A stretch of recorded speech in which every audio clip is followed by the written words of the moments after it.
Welcome to life with city channel. இன்றைக்கி ஒரு அருமையான மட்டன் பிரியாணி செஞ்சுருக்கோம்.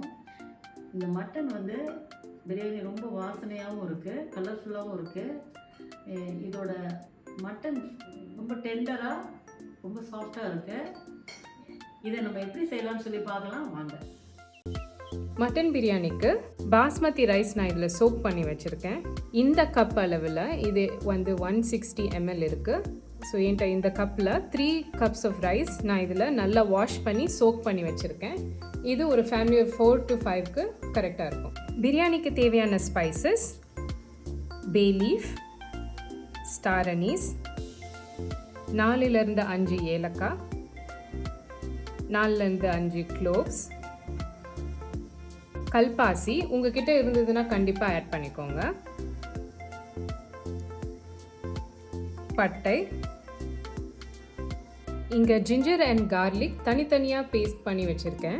ஒரு 100 grams ஆஃப் ஜிஞ்சர் இது இந்த மாதிரி கொரப்பாக அரைச்சி வச்சுருக்கேன். அதே மாதிரி ஒரு 100 grams கார்லிக் கொரப்பாக அரைச்சி வச்சுருக்கோம்.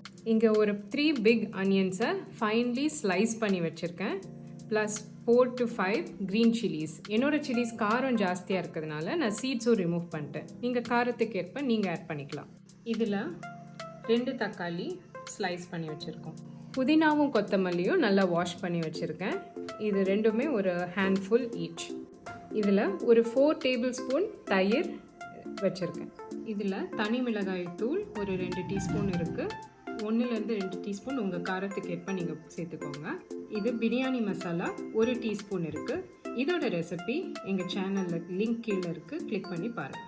இப்போ பிரியாணிக்கு தேவையான எண்ணெய் ஒரு 50 ml வரைக்கும் ஊற்றிக்கோங்க. ஒரு நியூட்ரல் ஆயில் யூஸ் பண்ணுங்கள். எடுத்து வச்ச எல்லா பிரியாணி ஸ்பைசஸையும் இதில் போட்டுறேன். ஒரு 10 seconds இந்த ஆயிலில் வதக்கிக்கோங்க. இப்போ எடுத்து வச்சிருக்க அனியன்ஸ் எல்லாத்தையும் போட்டுறேன். அனியன் நல்லா வதங்கட்டும். வெங்காயம் நல்லா வதங்கிடுச்சு. இதில் நம்ம ஒரு 3 teaspoon தனி மிளகாய் தூள் போடுறோம். அடுத்தது கட் பண்ணி வச்சிருக்கிற புதினா கொத்தமல்லியை இதில் போடுறோம்.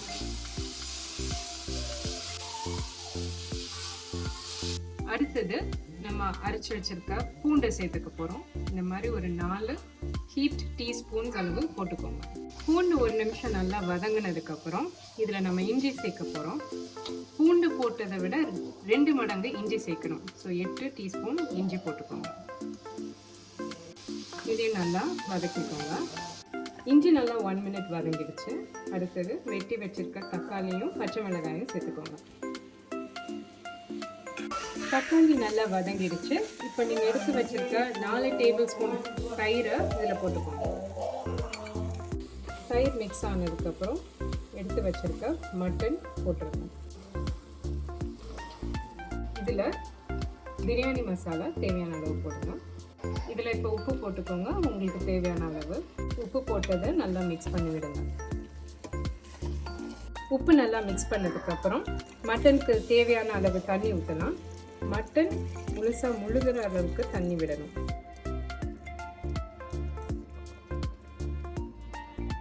இதில் நல்லா ஒரு கொதி வந்ததுக்கப்புறம் நான் வெயிட் போட்டு இதை மூட போகிறேன். இப்போ இது போட்டோன்னா நீங்கள் உங்கள் மட்டனுக்கு எவ்வளோ தேவைப்படும்னு நினைக்கிறீங்களோ வேகிறதுக்கு அத்தனை விசில்ஸ் வச்சுக்கோங்க. இல்லைனா தேவையில்லைனாலும் அது உங்கள் விருப்பம். நான் வாங்கியிருக்க மட்டன் இதில் ஒரு 3/4 கிலோ போட்டிருக்கேன். இதுக்கு நான் ஒரு 3 விசில்ஸ் வைக்க போகிறேன். இப்போ 3 விசில்ஸ் வந்துடுச்சு. ப்ரெஷரும் இறங்கிடுச்சு.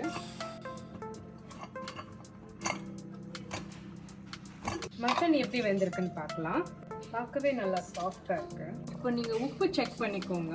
உப்பு கொஞ்சம் தூக்கலாக தெரியணும். அதாவது ரைஸ் போட்டதுக்கப்புறம் அது காம்பன்சேட் ஆகிற அளவுக்கு இருக்கணும். நான் இப்போ ஊற வச்சிருக்க 3 cup ரைஸ் இதில் போடுறேன்.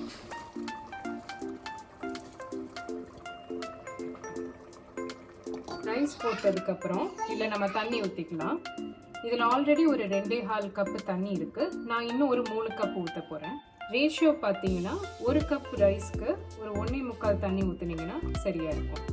இப்போ மறுபடியும் கொஞ்சம் உப்பு செக் பண்ணிக்கோங்க. கரெக்டாக ரைஸ்க்கும் மட்டன் எல்லாத்துக்கும் சேர்த்து போதுமான அளவு இருக்கிற மாதிரி பார்த்துக்கோங்க.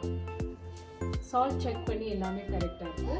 இப்போ நம்ம 2 விசிலுக்கு இதை மூடி வைக்கலாம். 2 விசில் வந்துடுச்சு. இப்போ பிரியாணி எப்படி வெந்திருக்குன்னு பார்க்கலாம்.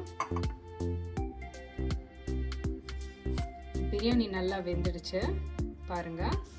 ஸ்மெல்லும் பிரமாதமாக இருக்குது. இப்போ டேஸ்ட் பண்ணி பார்க்கலாம்.